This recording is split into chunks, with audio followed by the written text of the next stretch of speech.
আসসালামু আলাইকুম। MBS technical service কর্তৃক আয়োজিত টেকনিক্যাল ট্রেনিং সেন্টারের প্রশিক্ষণার্থীদেরকে নিয়ে আজকে প্র্যাকটিক্যাল কিছু কাজ দেখানোর চেষ্টা করতেছি। তো আমরা এখানে একটা ডুপ্লেক্স বাড়িতে কিছু কেবল ঢুকাবো।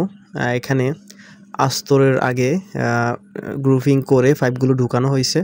তো এখন আস্তর শেষ এবং সিলারও শেষ। এখন আমরা কেবলগুলো ঢুকাবো। অনেক টেকনিশিয়ান আছে যারা আস্তরের আগে কেবলগুলো ঢুকায়। আস্তরের আগে কেবলগুলো ঢুকালে অনেকগুলো অসুবিধা আছে। আস্তরের পরে যদি আপনার কেবলগুলো ঢুকানো হয় তাহলে সেক্ষেত্রে এটা রিপেয়ারিং যোগ্য হয়। যদি ভবিষ্যতে কোনো সমস্যা হয় সেটা সহজে সমাধান করা যায়। আর কেবলগুলো পরিবর্তন করতে চাইলেও সহজে করা যাবে। তো আমি এখানে আমাদের স্টুডেন্ট যারা আছে, প্রশিক্ষণার্থী যারা আছে তাদেরকে আমি কাজগুলো দেখানোর এবং বোঝানোর চেষ্টা করতেছি।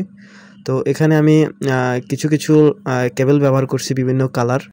যেমন এখানে হলুদ কালার যেটা ব্যবহার করা হয়েছে সেটা হচ্ছে 2.0 RM, এটা আইপিএস এর জন্য ব্যবহার করা হয়েছে। আর হচ্ছে 1.5 RM, এটা সবুজ কালার, এটা আর্থিং এর জন্য ব্যবহার করা হয়েছে। আর 2.5 RM যেটা, সেটা হচ্ছে এইচডিবি টু সুইচ বোর্ড পর্যন্ত বা পাওয়ার সকেট পর্যন্ত 2.5 RM। লাল এবং কালো কালার, এই দুইটা ব্যবহার করা হয়েছে। তো আর হচ্ছে লাইনের পয়েন্ট লাইট এবং ফ্যানের জন্য 1.5 RM লাল কালো দুটোই ব্যবহার করা হয়েছে। আর প্রত্যেকগুলো কেবলকে পিস ওয়্যারের সাহায্যে ঢুকাইতে হবে, না হয় ঢুকানো সম্ভব হবে না। আর এখানে ফ্যান বক্স থেকে আমি মূলত সব দিক থেকে যতগুলো লাইন আছে সবগুলো ফ্যান বক্সে নিয়ে আসছি। আর যেমন ডিবি থেকেও এখানে ফ্যান বক্সে চলে আসছে। এখান থেকে আমি সবগুলো সুন্দরভাবে সুইচ বোর্ড পর্যন্ত পাঠাবো।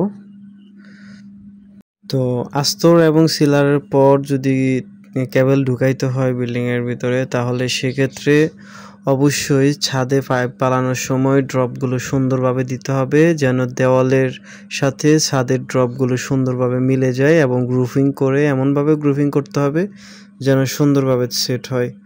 তো সেট হইলেই কিন্তু মূলত আমাদের পিস ওয়্যার ঢুকানোর পর কেবলগুলো সুন্দরভাবে ঢুকানো যাবে। তো আমাদের এটা নিয়ে বিস্তারিত ভিডিও সামনে আসবে, অপেক্ষায় থাকবেন।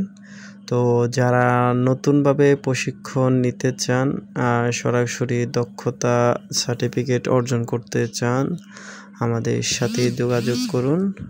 এমবিএস টেকনিক্যাল সার্ভিস, আর ইনবক্সে আমাদের নাম্বার দেওয়া থাকবে। ধন্যবাদ।